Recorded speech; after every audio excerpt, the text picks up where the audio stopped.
And joining us now to discuss that first meeting of the Slovak government after the attempted assassination of Prime Minister Fico is Vladimír Bilčík from the European People's Party. Good morning and welcome to TVP World. Good morning from Bratislava. Thanks for having me.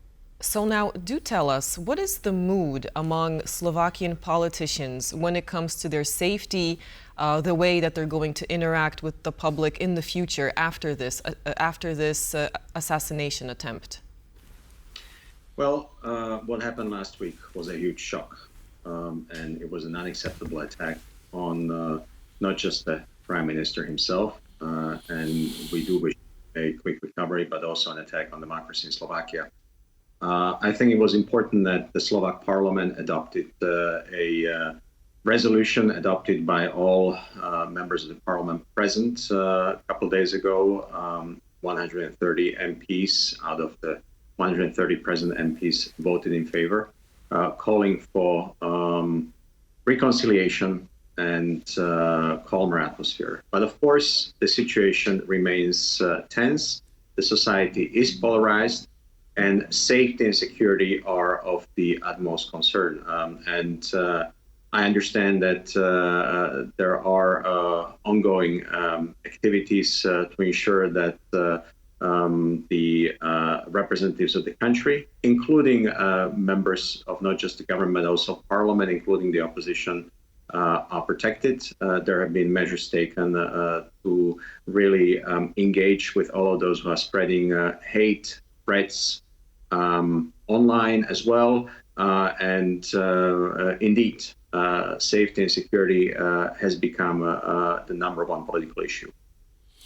Right. So, State Security Council meeting happening this morning to address the assassination attempt. Now, clearly, there is something, it would seem, quite substantial, because this is an unusual meeting to happen, quite substantial, which is the reason for this meeting. In other words, that the attempted assassination was not just a lone gunman. What can you tell us about that? Look, I think we shouldn't speculate.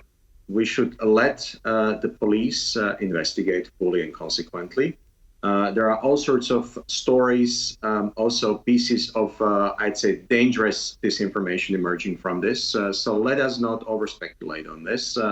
I heard this as well a couple of days ago, that perhaps the attacker was not acting alone. Since then, it's emerged that his Facebook account was taken down just a couple hours after the attack by Facebook itself.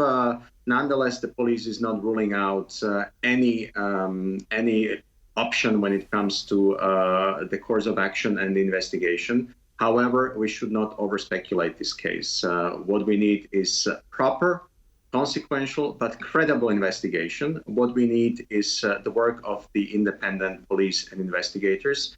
We do not need various political narratives. And I think this is one of the dangers that we are facing at the moment. That the abhorrent attempt to assassinate the prime minister in Slovakia could be misused for political purposes, not just internally at home, but we also see it increasingly also from the outside. When you look, for instance, what the Kremlin, Putin's propaganda is spreading about the events in Slovakia, I find it disgraceful, but also dangerous. So here I would say, let us rely fully on the investigation. And let us make sure that whilst security is reinforced in the country, we also maintain proper democratic dialogue, especially in the run-up to European elections, which are going to take place in just a couple of weeks. So now this brings me to my next question. You also mentioned the polarization of Slovak society and the upcoming EU elections to the parliament.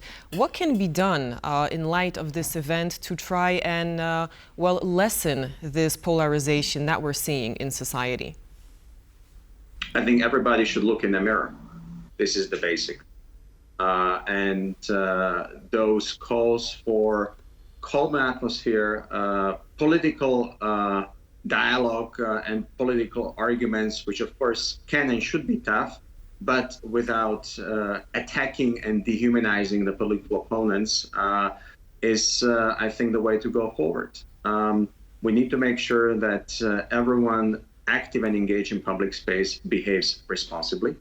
And I think this is going to be the test for the remaining days and weeks in the run-up to the elections for the European Parliament, which are going to be held in Slovakia on the 8th of June.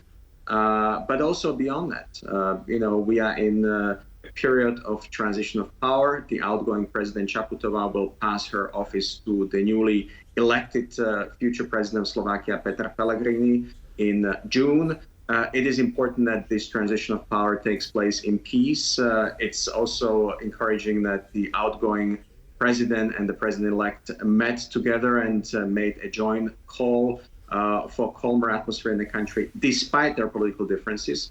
I think they are setting an example, but it is going to be tough. I think we all have to do our respective work so the situation is not misused to pursue further divisive rhetoric and to pursue attempts to curtail freedoms and democracy in the country.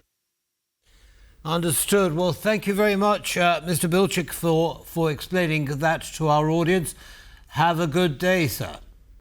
Thank you very much, and a good day too as well. Thank you. Thank you.